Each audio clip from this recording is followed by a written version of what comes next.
ছাত্র জনতার গণ অভ্যুত্থান চলাকালে গত বছরের ৫ আগস্ট রাজধানীর চানখারপুলে গুলি করে ৬ জনকে হত্যার ঘটনায় সাবেক ডিএমপি কমিশনার হাবিবুর রহমান সহ ৮ জনের বিচার শুরুর আদেশ দিয়েছেন আন্তর্জাতিক অপরাধ ট্রাইব্যুনাল। দুপুরে বিচারপতি মোহাম্মদ গোলাম মর্তুজা মজুমদার নেতৃত্বে ৩ সদস্যের আন্তর্জাতিক অপরাধ ট্রাইব্যুনাল ১-এ আদেশ দেন। এর আগে মামলায় গ্রেফতার ৪ আসামিকে ট্রাইব্যুনালে হাজির করা হয়। তারা হলেন inspector Arshad, constable Mohammad Sujon, constable Imaj Hossain Imon ও কনস্টেবল নাসিরুল ইসলাম। মামলার প্রধান আসামি সাবেক ডিএমপি কমিশনার হাবিবুর রহমান সহ ৪ জন পলাতক। পরে আসামিদের জামিন আবেদন খারিজ করে তাদের বিরুদ্ধে অভিযোগ গঠনের আদেশ দেন ট্রাইব্যুনাল। এ বিষয়ে সূচনা বক্তব্য ১০ ও সাক্ষ্য গ্রহণ শুরু ১১ আগস্ট। সুজন হোসেন, ইমাজ হোসেন ইমন এবং নাসিরুল ইসলাম তারা আদালতে উপস্থিত ছিলেন, তাদের আইনজীবীরা ছিল। এই দুই পক্ষকে শুনানি অন্তে আজকে আন্তর্জাতিক অপরাধ ট্রাইব্যুনাল ১ এই ৮ জন আসামির বিরুদ্ধে আনুষ্ঠানিকভাবে অভিযোগ গঠন করেছেন। অভিযোগটা হচ্ছে ৫ই আগস্ট ২০২৪ সালে ঢাকা মহানগরীর চানখারপুর এলাকায় মানবতা বিরোধী অপরাধ সংগঠনের মাধ্যমে ৬ জন তরুণকে গুলি করে হত্যা করা, এবং সেই অভিযোগ গঠনের পরে আজকে তাদেরকে সময় দেওয়া হচ্ছে প্রস্তুতির জন্য। আগামী ১০ আগস্ট তারিখে প্রসিকিউশনের পক্ষে আনুষ্ঠানিক যে অভিযোগের পরে যে ওপেনিং স্টেটমেন্ট বলে, সেই স্টেটমেন্টের জন্য দিন ধার্য করা হয়েছে এবং ১১ই আগস্ট থেকে এই মামলার আনুষ্ঠানিক সাক্ষ্য গ্রহণ শুরু হবে এবং সেই দিন প্রথম সাক্ষ্য গ্রহণ অনুষ্ঠিত হবে।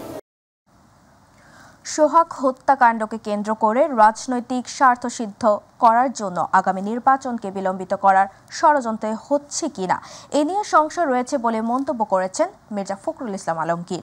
তিনি বলেন, গ্রেফতারকৃতদের জিজ্ঞাসাবাদে রাজনৈতিক কোনো পরিচয় পাওয়া না গেলেও একটি রাজনৈতিক দল যে আচরণ করছে ফ্যাসিবাদের যুগে ফিরিয়ে নিচ্ছে কিনা সেদিকে দৃষ্টি দিতে হবে। গুলশানের সংবাদ সম্মেলনে তিনি এসব কথা বলেন। ইউসুফ আলীর রিপোর্ট। পুরান ঢাকার মিটফোর্ডে সোহাগ হত্যাকাণ্ডের ঘটনা সম্পর্কে বিস্তারিত জানাতে খালেদা জিয়ার গুলশানের রাজনৈতিক কার্যালয়ে সংবাদ সম্মেলনের আয়োজন করে বিএনপি। সম্প্রতি মিটফোর্ডে একটি ঘটনাকে কেন্দ্র করে একটা দলের মহাসচিব মির্জা ফখরুল ইসলাম আলমগীর বলেন, কুমিল্লায় ইমাম হত্যা, মুরাদনগরে ৩ জনকে পিটিয়ে হত্যা, খুলনায় যুবদল নেতা মাহবুব মোল্লাকে রকেটে হত্যা ও মিটফোর্ডে সোহাগ হত্যাকাণ্ড নিয়ে পরিকল্পিতভাবে দেশে অস্থিতিশীল পরিস্থিতি সৃষ্টি করা হচ্ছে। এই হত্যাকাণ্ডের ঘটনা কোনো রাজনৈতিক স্বার্থসিদ্ধির জন্য ব্যবহার হচ্ছে কিনা এবং এর মাধ্যমে আসন্ন জাতীয় নির্বাচনের পরিবেশকে বিঘ্নিত করার জন্য বিশেষ কোনো মহলের প্ররোচনায় এই ধরনের ঘটনাকে অজুহাত হিসেবে ব্যবহার করা হচ্ছে কিনা এ নিয়ে সন্দেহ করবার যথেষ্ট অবকাশ রয়েছে। তিনি বলেন, সুস্থ ধারা রাজনীতির প্রতিষ্ঠার বিপরীতে পরিকল্পিত অপপ্রচার ও অশ্লীল স্লোগানের মাধ্যমে ফ্যাসিস্ট আওয়ামী লীগের কণ্ঠস্বরের প্রতিধ্বনি শোনা যাচ্ছে। পুলিশের বক্তব্য থেকে জানা যায়, গ্রেপ্তারকৃতদের জিজ্ঞাসাবাদে এই ঘটনার সাথে সংশ্লিষ্টদের রাজনৈতিক পরিচয় সম্পর্কে কোনো তথ্য উদ্ঘাটিত হয়নি। সরকার পরিচালনার দায়িত্বে না থাকা সত্ত্বেও বিশেষ একটি রাজনৈতিক দল ও তার প্রধান নেতৃত্বকে দায়ী করে বিক্ষোভ মিছিল আয়োজন এবং অশ্লীল ভাষা প্রয়োগ করে রাজনৈতিক সংস্কৃতিকে আবারও সেই ফ্যাসিবাদের যুগে ফিরে নিয়ে যাচ্ছে কিনা সেটাও জনগণের সামনে প্রশ্ন হয়ে দেখা দিয়েছে। সোহাগ হত্যার মূল রহস্য উদ্ঘাটন করতে দলের পক্ষ থেকে তদন্ত কমিটি গঠন করা হয়েছে বলেও দাবি করেন বিএনপির মহাসচিব মির্জা ফখরুল ইসলাম আলমগীর। এই হত্যাকাণ্ডে সংশ্লিষ্টতা প্রমাণিত না হওয়ার পরেও যাদের নাম এসেছে তাদের মধ্যে বিএনপির সঙ্গে জড়িত যে ২-১ জনের নাম এসছে তাদেরকে দলীয় শৃঙ্খলা আলোকে আজীবন বহিষ্কারের মতো সর্বোচ্চ সাংগঠনিক ব্যবস্থা গ্রহণ করা হয়েছে। ইউসুফ আলী, মাই টিভি, ঢাকা। জুলাই গণ অভ্যুত্থানের ১ বছর পূর্তি উদযাপন উপলক্ষে ঘোষিত দেশ ঘুরতে জুলাই পদযাত্রা কর্মসূচির ১৪তম দিনে পটুয়াখালীতে পদযাত্রা ও পথসভা করেছে জাতীয় নাগরিক পার্টি এনসিপি। বেলা ১১টায় পৌর শহরের নিউ মার্কেট থেকে পদযাত্রা শুরু করেন দলের কেন্দ্রীয় নেতৃবৃন্দ। এ সময় তারা জুলাই আন্দোলনে শহীদ পরিবার, আহত এবং সাধারণ মানুষের কাছে গিয়ে তাদের অনুভূতি আদান প্রদান করেন এবং প্রত্যাশার সম্বন্ধে খোঁজ খবর নেন। পদযাত্রাটি নিউ মার্কেট থেকে লঞ্চঘাট, চকবাজার, পুরান বাজার, মুকুল সিনেমা হল, বনানী পৌরসভা হয়ে সার্কিট হাউসের সামনে গিয়ে পথসভায় মিলিত হয়।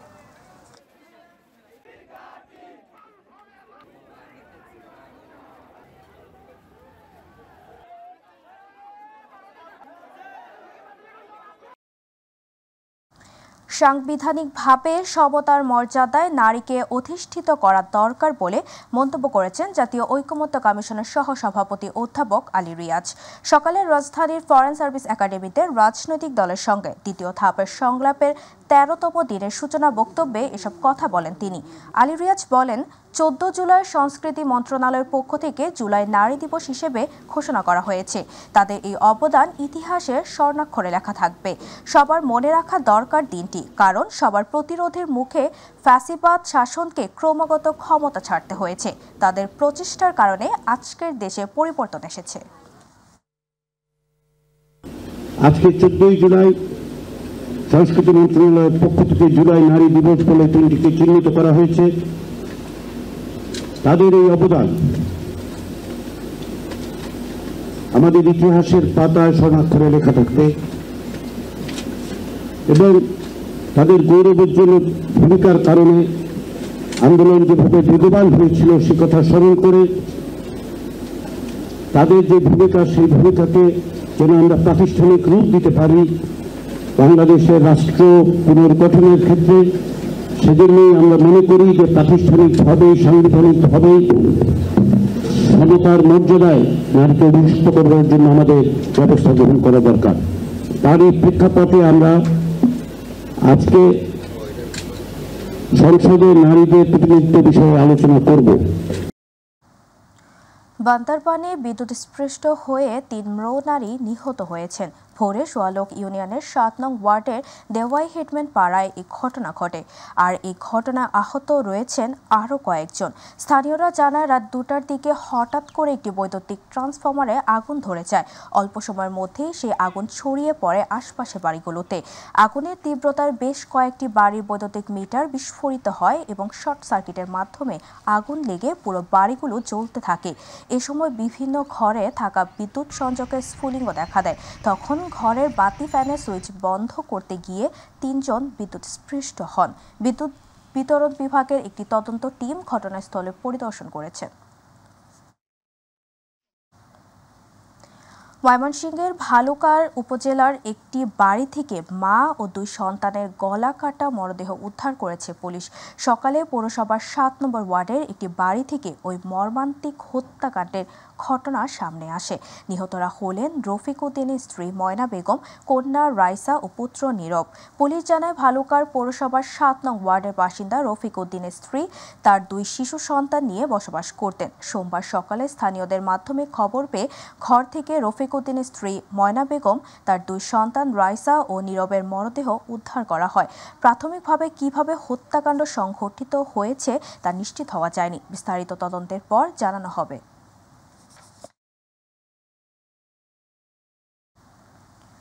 এ বছরের এসএসসি ও সমমান পরীক্ষার ফলাফল সাম্প্রতিক বছরগুলোর মধ্যে খারাপ রয়েছে।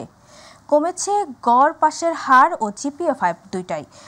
বেড়েছে সব পরীক্ষার্থীর ফেল করেছে এমন শিক্ষা প্রতিষ্ঠানের সংখ্যাও। কমেছে শতভাগ পাশ করা শিক্ষা প্রতিষ্ঠানের সংখ্যাও। শিক্ষা সংশ্লিষ্টরা বলছে, বিগত সরকারের সময় পরীক্ষার খাতা সেভাবে মূল্যায়ন করা হয়নি। ফলাফল ফুলিয়ে ফাঁপিয়ে প্রকাশ করা ছিল তাদের পলিসি। তবে এবারের ফল খারাপ মনে হলেও এটি প্রকৃত ফল। বিস্তারিত ইলিয়াস মাতবরের রিপোর্টে। এবার এসএসসি ও সমমানের পরীক্ষায় অংশ নেয় ১৯,০৪,০৮৬ জন শিক্ষার্থী, যা গত বছরের তুলনায় প্রায় ১ লাখ কম। এমনকি এবছর গড় পাশের হারেও বড় ধরনের ধস নেমেছে। এবার এসএসসি ও সমমানের পরীক্ষায় পাশ করেছে ৬৮.৪৫% শিক্ষার্থী। গত বছরের চেয়ে পাশের হার কমেছে ১৪.৫৯%। এমনকি বিগত ১৬ বছরের মধ্যে এসএসসিতে এটি সর্বনিম্ন ফলাফল। এসএসসিতে পাশের হার ৬৮.০৪%।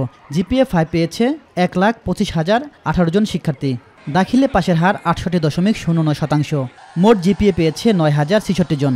কারিগরিতে পাশের হার ৭৩.৬৩%। জিপিএ-5 পেয়েছে ৪,৯৪৮ জন। এবারে এসএসসি ও সমমান পরীক্ষার খাতা সঠিক মূল্যায়ন করার মধ্য দিয়ে উঠে এসেছেন মেধাবীরা। এবারের ফল খারাপ মনে হলেও এটিকে ইতিবাচক বলছেন শিক্ষাবিদরা। বিগত সময়ে যেই শিক্ষা ব্যবস্থাটা ছিল, এটা জাতি এবং দেশের জন্য তার ভিত একেবারেই সর্বনাশ করে দেওয়ার একটা প্রসেস ছিল। লেখাপড়া ছাড়া যে GP5 পাওয়া যায় না, লেখাপড়া ছাড়া যে পাশ করা যায় না, তার জন্যই বর্তমানে রেজাল্টটা। এর মাধ্যমে যদিও কিছু ছেলে পেলে দুঃখজনকভাবে হয়তো মনে হচ্ছে যে তারা খারাপ করছে, কিন্তু জাতির জন্য, দেশের জন্য এটা একটা ভালো পজিটিভ দিক। করোনার সময় থেকে এই শিক্ষার্থীদের মধ্যে শিক্ষণ ঘাটতি রয়েছে, যার প্রভাব পড়েছে এবারের SSC ও সমমানের পরীক্ষার ফলাফলে, এমনটি বলছেন এই শিক্ষাবিদ। কোনো পরীক্ষায় শতভাগ পাশ করা এটা মূল্যায়নের মানদণ্ড হতে পারে না। এবছর যেটা হয়েছে আপনার প্রশ্নটার মানটা নিশ্চিত করা হয়েছে এবং মূল্যায়নটাও সেভাবেই করা হয়েছে। 33-এ পাস, আপনার সেখানে 30 পেয়েছে, তাকে 30ই রাখা হয়েছে। এইটা যদি হয় তাহলে তো হবেই, কিছু ফেল হবে না, এখানে ফেল সব জায়গায়ই হবে। তো মূল্যায়নটাকে আমরা অ্যাপ্রিসিয়েট করি। ভবিষ্যতে শিক্ষার মান আরও বাড়াতে নিবিড় শিক্ষাদান ও শিক্ষার্থীদের প্রতি বাড়তি মনোযোগ দেওয়ার পরামর্শ দিয়েছেন শিক্ষাবিদরা। দুর্বল শিক্ষার্থীদের আপনার কেমনে এগিয়ে আনা যায়, সেই জন্য আমাদের অভিভাবকদেরও এখানে একটা সমর্থন লাগবে। কোথায় কি প্রবলেম, এটা যদি আমরা সর্বাত্মকভাবে শিক্ষা প্রতিষ্ঠানের প্রধান হিসেবে এবং আমরা সবাই যদি সচেষ্ট হই, ইনশাল্লাহ রেজাল্ট ভালো হবে এবং সত্যিকারের মানুষ হবে। ইলিয়াস মাদবর, মাই টিভি, ঢাকা। মাদক ব্যবসার সাম্রাজ্য, এলাকায় আধিপত্য বিস্তার, চাঁদাবাজি ও ছিনতাই করতেই গড়ে তোলা হয় কিশোর গ্যাং আয়শা বাহিনী। প্রতিপক্ষের ওপর হামলার পরে টিকটকে আনন্দ উল্লাস করে জনগণের মনে আতঙ্ক সৃষ্টি করার জন্যই ভিডিও ছড়িয়ে দেওয়া হতো দেশ জুড়ে। গতরাতে আয়শা বাহিনীর প্রধান আরশাদ ওরফে আয়শা ও ইউসুফকে গ্রেফতার করেছে র্যাব। দুপুরে র্যাব মিডিয়া সেন্টারের গণমাধ্যমে এ বিষয়ে বিস্তারিত তুলে ধরেন র্যাব 2-এর অতিরিক্ত ডিআইজি খালিদুল হক হাওলাদার।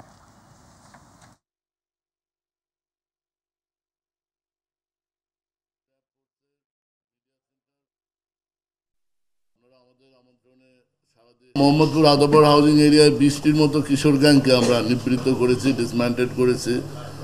আমাদের প্রায় 700-র অধিক ছিনতাইকারী মাদক ব্যবসায়ী গ্রেপ্তার করে আইনের আওতায় আমরা নিয়ে আসছি। তাদেরকে রেগুলার মামলা দিয়েছি, তারা বিচারাধীন রয়েছে। গোপালগঞ্জের কোটালীপাড়া উপজেলা 100 শয্যা স্বাস্থ্য কমপ্লেক্সে মাত্র 4 জন চিকিৎসক থাকায় চিকিৎসা সেবায় হিমশিম খাচ্ছে এলাকাবাসী। চিকিৎসক এবং জনবল সংকট থাকায় আলট্রাসোনোগ্রাফি, করোনা টেস্ট সহ গুরুত্বপূর্ণ পরীক্ষা নিরীক্ষা রয়েছে বন্ধ। লিফট বন্ধ থাকায় 7তলা ভবনে ওঠানামায় চরম দুর্ভোগে রোগীরা। দ্রুত চিকিৎসক সহ জনবল নিরসনের সংকট সমাধানের দাবি এলাকাবাসী। প্রতিনিধি কাজী পলাশের তথ্য ও ছবিতে বিস্তারিত জানাচ্ছেন মিফতাক আলী। গোপালগঞ্জের কোটালীপাড়া উপজেলায় প্রায় 3 লক্ষ মানুষের বসবাস। অত্র এলাকার মানুষের চিকিৎসা সেবা নিশ্চিত করতে 2023 সালে উপজেলার স্বাস্থ্য কমপ্লেক্সটি 50 শয্যা থেকে 100 শয্যায় উন্নীত করা হয়। কিন্তু চিকিৎসক সহ তীব্র জনবল সংকট থাকায় হাসপাতালটির চিকিৎসা সেবা থেকে বঞ্চিত হচ্ছে এলাকাবাসী। রোগীর সার্ভিসের ক্ষেত্রে 1 নাম্বার হলো আমার তেলের বরাদ্দটা পাচ্ছি না। গত 23 অর্থ বছরে ডিসেম্বর পর্যন্ত তেলের বিল পরিশোধ করা হয়, এই পর্যন্ত আর তেলের বরাদ্দ পাওয়া যায় নাই। আমাদের তো সমস্যা হয়, আমাদের রোগী নিচ থেকে উঠতে পারে না, শ্বাসকষ্ট রোগী হয়, আমাদের ম্যান পাওয়ার কম। অপরিচ্ছন্ন 7তলা ভবনে নেই লিফট, জনবল সংকটে করোনা টেস্ট, আলট্রাসোনোগ্রাফি সহ গুরুত্বপূর্ণ পরীক্ষা বন্ধ থাকায় সেবা নিতে আসা রোগীদের পড়তে হয় চরম ভোগান্তিতে। মাত্র কোটালীপাড়ায় ডাক্তার আছে 3 জন, আগে 10-12 জন ডাক্তার ছিল, এখন মাত্র 3 জন ডাক্তার। এই 3 জন ডাক্তার কি করে এত রোগী সামলাবে? ডাক্তাররা এখানে আইসে না, কালকে বিকেলে আইসি, এখন তো ডাক্তার আইসে না। আর থেকে রোগী অসুস্থ নিচে দেই বল, নিচে আমরা রোগী আসতে পারি না, কিভাবে আমরা যাবো? সমস্যার বিষয়টি স্বীকার করে চিকিৎসক ও অন্যান্য জনবল নিয়োগের জন্য আবেদন সাপেক্ষে দ্রুত সমস্যা সমাধানের আশ্বাস কর্মকর্তাদের। 24 ঘন্টা সার্ভিস চালু রাখার জন্য মিনিমাম কিন্তু আপনার ইমার্জেন্সিতে 4 থেকে 5 জন ইমার্জেন্সি মেডিকেল অফিসার দরকার। তারপর আউটডোর আছে, তারপর ছাড়া আপনার ইনডোর আছে, ইনডোরে বোর্ড থাকে। তো আমাদের এখন ডক্টর যারা আছে তারা মানে অমানসিক পরিশ্রম করতেছে, প্রত্যেকে 12 থেকে 18 ঘন্টা করে ডিউটি করে, কারণ এই ডিউটি না করলে তো আপনার হচ্ছে যে ম্যানেজ করা যাচ্ছে না। হাসপাতালের 27 জন মেডিকেল অফিসারের মধ্যে কেবলমাত্র 3 জন মেডিকেল অফিসার কর্মরত আছে এবং এই 3 জন মেডিকেল অফিসারের দাঁড়িয়ে দিয়ে ওই আউটডোর বহির্বিভাগে এবং জরুরি বিভাগে প্রায় প্রতিদিন 450 রোগীকে সেবা দিতে আমাদের খুব হিমশিম খেতে হচ্ছে। দ্রুত চিকিৎসক ও অন্যান্য জনবল সংকট সমাধানের মাধ্যমে কোটালীপাড়া উপজেলার প্রায় ৩ লক্ষ মানুষের স্বাস্থ্যসেবা নিশ্চিত হোক, এমনটাই প্রত্যাশা সচেতন মহলের। মিফতাক আলী, মাই টিভি। দিনকে দিন ঢাকাগামী ট্রেন শূন্য হয়ে পড়েছে পাবনার ঈশ্বরদী রেল জংশন। এই স্টেশনটি থেকে একের পর এক সরিয়ে নেওয়া হচ্ছে ঢাকামুখী ট্রেন, যা চালানো হচ্ছে অন্য রুটে। বাধ্য হয়ে আশপাশের অন্য স্টেশনে গিয়ে ট্রেনে ওঠায় প্রতিনিয়ত দুর্ভোগ পোহাতে হয় যাত্রীদের। ব্রিটিশ আমলে নির্মিত এই রেল জংশনের এমন পরিস্থিতিতে চরম ক্ষোভ প্রকাশ করেছেন যাত্রী ও স্থানীয়রা। প্রতিনিধি আলিফ হাসানের রিপোর্ট, জানাচ্ছেন শামস তাবরিজ উচ্ছ্বাস। একসময় পাবনার ঈশ্বরদী রেল জংশন হয়ে ঢাকায় চলাচল করত আন্তনগর Sundarban express, Benapole express, Sirajganj express. প্রতিটি ট্রেনেই ছিল যাত্রীর চাপ। ঈশ্বরদী জংশন থেকে প্রতিনিয়ত চলাচল করত হাজারো মানুষ। আসন বরাদ্দ সীমিত হওয়ার পরেও অনেকে আসনবিহীন টিকিট কেটেও যাতায়াত করত এসব ট্রেনে। পর্যায়ক্রমে এ সকল আন্তনগর ট্রেনগুলোর রুট পরিবর্তন করে রেল কর্তৃপক্ষ। সরিয়ে নেওয়ার সিদ্ধান্ত হয় আরেক আন্তনগর ট্রেন চিত্রা এক্সপ্রেসেরও। পরবর্তীতে আন্দোলনের মুখে চিত্রা এক্সপ্রেস ট্রেনের রুট পরিবর্তন স্থগিত করা হয়। রাজশাহী থেকে ছেড়ে আসা মধুমতি এক্সপ্রেস নামে আরেকটি ট্রেন ঈশ্বরদী জংশন দিয়ে পদ্মা সেতু হয়ে ঢাকায় যায়। তবে যাত্রীরা বলছে ওই ট্রেনে ভাড়া এবং সময় দুটোই অনেক বেশি লাগায় ট্রেনটিতে ভ্রমণে তেমন আগ্রহ নেই তাদের। ঢাকার গাড়ি আস্তে আস্তে করে সবই একটা একটা করে তুলে নিল। আমরা ট্রেনে যাইতে বেশি পছন্দ করি। ট্রেনটি বন্ধ হওয়ার কারণে ঈশ্বরদীর মানুষের দুর্ভোগে পরিণত হয়েছে। ঈশ্বরদী রেল জংশন থেকে একের পর এক এভাবে ঢাকামুখী আন্তনগর ট্রেনগুলো সরিয়ে নেয় ক্ষুব্ধ যাত্রী ও স্থানীয়রা। তাদের অভিযোগ, আধুনিকতার ছোঁয়া লাগেনি শত বছরেরও বেশি পুরনো এই রেল জংশনে। উন্নয়ন কাজের নামে বারবার করা হয়েছে অর্থ লোপাট। ঈশ্বরদী থেকে যে সমস্ত ট্রেনগুলো এখান থেকে প্রত্যাহার করা হয়েছে, আমরা তার তীব্র নিন্দা জানাই। ঈশ্বরদী হয়ে ঢাকা যাওয়ার জন্য ট্রেন চালু করার দাবি জানাচ্ছি। এই ট্রেনগুলো যদি এখান থেকে চালু করা হয় তাহলে এই উত্তরাঞ্চলের এই অংশের মানুষের একটা দাবি পূরণ হবে বলে আমরা মনে করি। এসব বিষয়ে জানতে রেলওয়ের পাকশি বিভাগীয় কার্যালয়ে যায় মাই টিভি। তবে ক্যামেরার সামনে কথা বলতে রাজি হয়নি কেউই। পাবনা ঈশ্বরদী ঢাকার মধ্যে সরাসরি আন্তনগর ট্রেন চালুর দাবি জানিয়েছে যাত্রী ও স্থানীয়রা। শামস তাবরিজ উচ্ছ্বাস, মাই টিভি নিউজ ডেস্ক। এবার রক্তাক্ত জুলাই গণ অভ্যুত্থানের খবর।